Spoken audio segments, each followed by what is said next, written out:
स्वागत है आपका अपने YouTube channel Kavya classes SPN में। आज हम आपको पढ़ाएंगे life cycle of Trypanosoma. Trypanosoma की कुछ क्लासेस पहले भी हो चुकी हैं, मैंने बताया था आप लोगों को।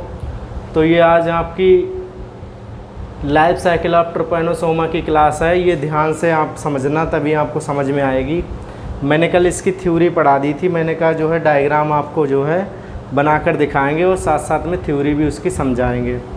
तो देखिए यहाँ पर बोर्ड पे हमारा डायग्राम बना हुआ है। ये जो लाइन है ये बोर्ड को 2 पार्ट्स में डिवाइड कर रही है। ऊपर वाला पार्ट जो है ये वर्टिब्रेट होस्ट के लिए, वर्टिब्रेट होस्ट क्या है, मैन या ह्यूमन, और ये इनवर्टिब्रेट होस्ट के लिए मतलब सीसी फ्लाई के लिए दर्शा रहा है, सीसी फ्लाई।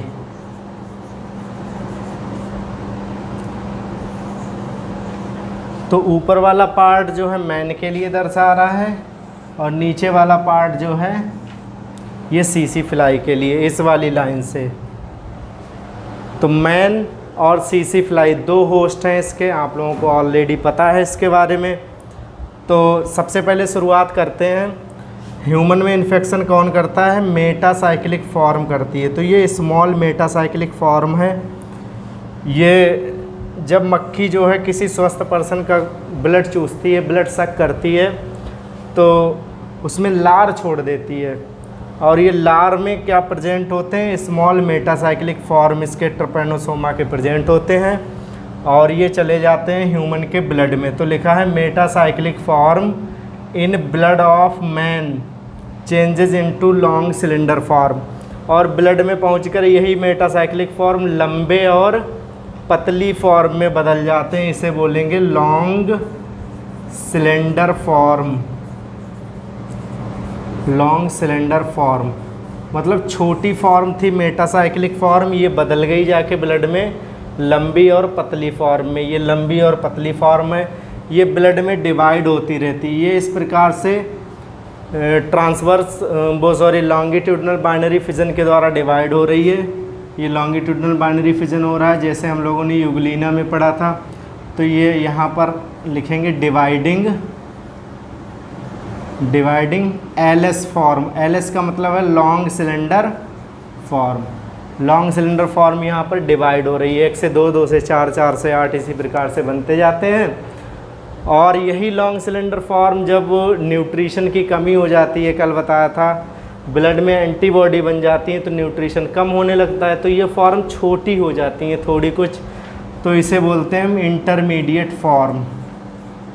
इंटरमीडिएट फॉर्म मतलब मध्य की फॉर्म होगी, ना ज़्यादा बड़ी ना ज़्यादा छोटी। तो इंटरमीडिएट फॉर्म, ये ब्लड में ही चल रहा है सब कुछ। तो इंटरमीडिएट फॉर्म जो है ये बदल जाती हैं शॉर्ट स्टम्पी फॉर्म में।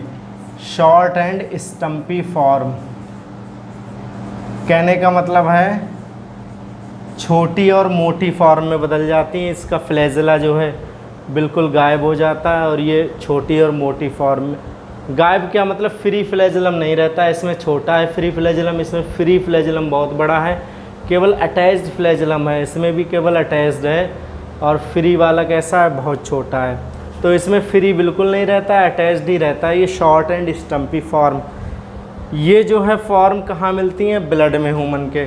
अब कोई मान लो इन्फेक्टेड पर्सन को किसी सीसी फ्लाई ने जो है काटा, उसका ब्लड चूसा, तो उसके ब्लड में उसके स्टमक में कौन सी फॉर्म पहुंच जाएंगी, शॉर्ट एंड स्टम्पी फॉर्म पहुंच जाएंगी। तो लिखा है stumpy form in the gut. Gut means क्या होता है, आहार नाल या stomach of fly changes into long cylinder form. तो ये जैसे आहार नाल में पहुंच गई, गट में पहुंचकर शॉर्ट स्टम्पी फॉर्म।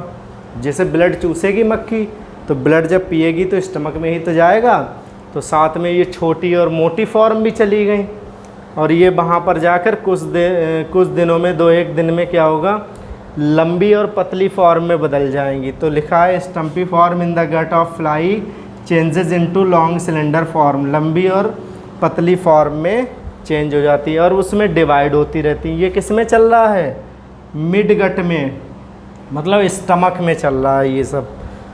तो यहाँ पर सॉरी इन गट होगा है, मतलब गट में चल रहा है ये प्रोसेस, गट में चल रही है।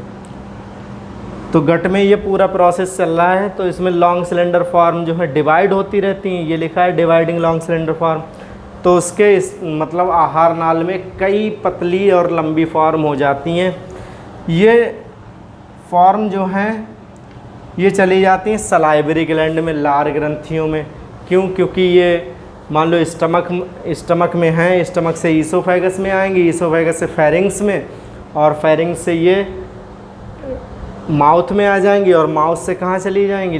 सलाइवरी ग्लैंड में। तो लॉन्ग सिलेंडर फॉर्म कहाँ चली जाएंगी? सलाइवरी ग्लैंड, लार ग्रंथि में। सीसी फ्लाई की लार ग्रंथि में पहुँच गई लॉन्ग सिलेंडर फॉर्म। अब यहाँ पर बदल जाएंगी ये क्राइथीडियल फॉर्म में। क्राइथीडियल फॉर्म की एक विशेष पहचान ये है कि इसमें बेसल बॉडी और पैराबेसल बॉडी न्यूक्लियस के आगे स्थित होती है। इनमें सब में कैसी है? पीछे स्थित है। तो क्राइथीडियल फॉर्म में मैंने फर्स्ट लेक्चर में ये बताया था, फॉर्म जितनी भी हैं तो क्राइथीडियल फॉर्म में बदल गई।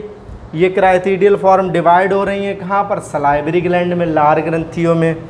और ये डिवाइड होकर काफ़ी संख्या में जो है उत्पन्न हो जाती हैं, और ये बदल जाती हैं किसमें? मेटासाइक्लिक फॉर्म में, छोटी मेटासाइक्लिक फॉर्म में लार ग्रंथि में बदलती रहती हैं। पहले क्राइथीडियल फॉर्म में, फिर स्मॉल मेटासाइक्लिक फॉर्म में।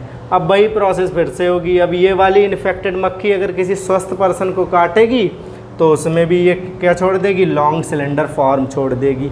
यही जो है लाइफ साइकिल है ट्रिपैनोसोमा की। इसमें फिगर का नेम लिख लेना, लाइफ साइकिल ऑफ ट्रिपैनोसोमा। आप इसका स्क्रीनशॉट ले लीजिए जिससे आपको बनाने में आसानी हो।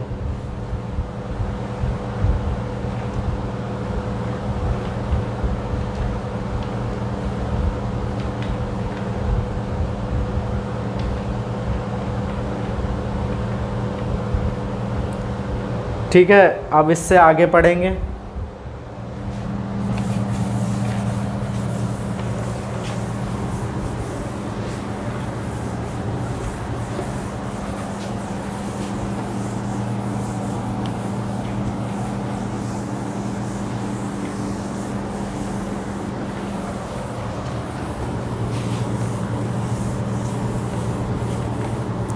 अच्छा, ऐसा है, आज के लिए यही डायग्राम ही बनाइए आप घर पे और इसे समझिए। इससे आगे एक नया टॉपिक शुरू होगा, इसी का है ट्रिपैनोसोमा चैप्टर का ही है, ट्रिपैनोसोमेसिस। ट्रिपैनोसोमेसिस